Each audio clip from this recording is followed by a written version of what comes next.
Okay, I am reading from Snow Treasure, Chapter 2. When Peter told his father about seeing Uncle Victor that afternoon, he saw a look of alarm come over his face. Now that was strange, because although the two brothers were different in every way, there was a strong bond between them. Was Uncle Victor in some sort of trouble? Peter wondered, but when he asked his mother, she shook her head. Well, why did Father go out? He asked. You know he never does at night. He says he's tired after a day at the bank and likes to stay home. Yes, I know, his mother replied, and he's busier than ever right now, and so must be very tired. A treasury official has been here from Oslo, and your father has had to work very hard. He's worried. Is it because we're going to be poor? Lovisa asked. Is there something wrong with the bank? For Lovisa and Peter had always lived in horror of something wrong with the bank. Not that I know of, Lovisa, her mother answered. The bank has more gold than ever. Well, then why is father worried? He used to play a lot with Bunny. Peter referred to his 4-year-old brother. Now he hardly even notices him. Is it about the war? He asked as an afterthought. About the Nazis taking Poland? For even up in the Arctic Circle, the disturbance of that year could not be overlooked. Yes, Peter, it has something to do with that.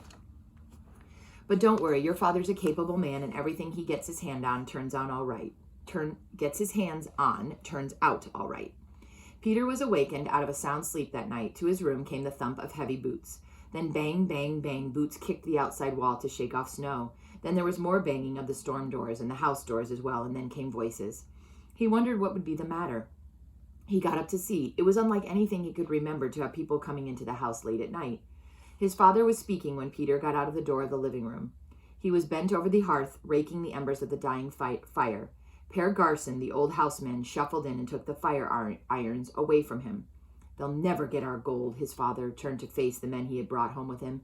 His voice was low and hoarse. Not an ounce of it will they touch, or of that I am determined. How much does it amount to now that the last shipment is here? John Olson, the clockmaker, asked. It's bullion, of course, Mr. Lundstrom replied, and it's more than 13 tons. And Peter was banker's son enough to know that bullion is the gold before it is made into money. 13 tons! Michael Berg's father exclaimed. Why, that would be 30 million kroner. More, his father replied. It's nearly 40 million. Woo! Came a whistle, and Peter saw his Uncle Victor. That's around $9 million in the United States. Uncle Victor had spent much time in America.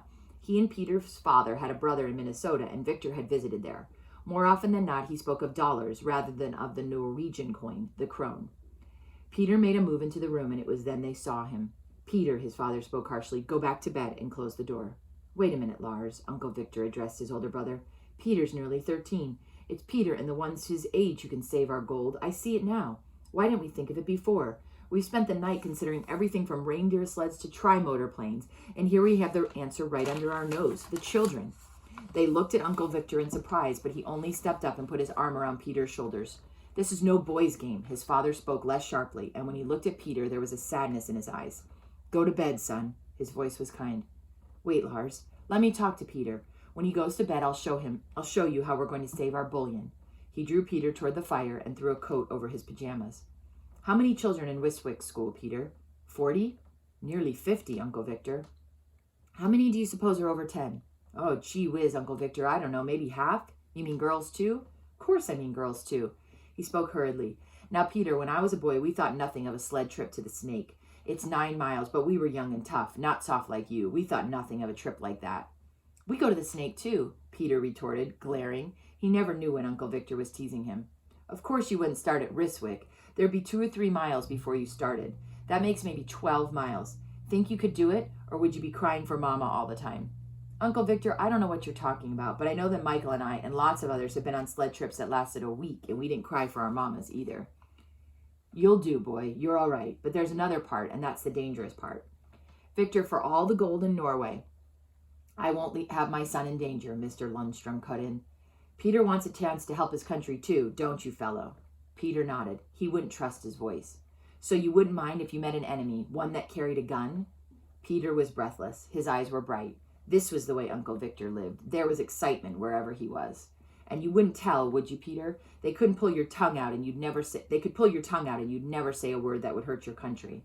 Victor, Mr. Lundstrom protested. Enough of this. I know what you mean, and it may be our only chance, but don't go on frightening Peter.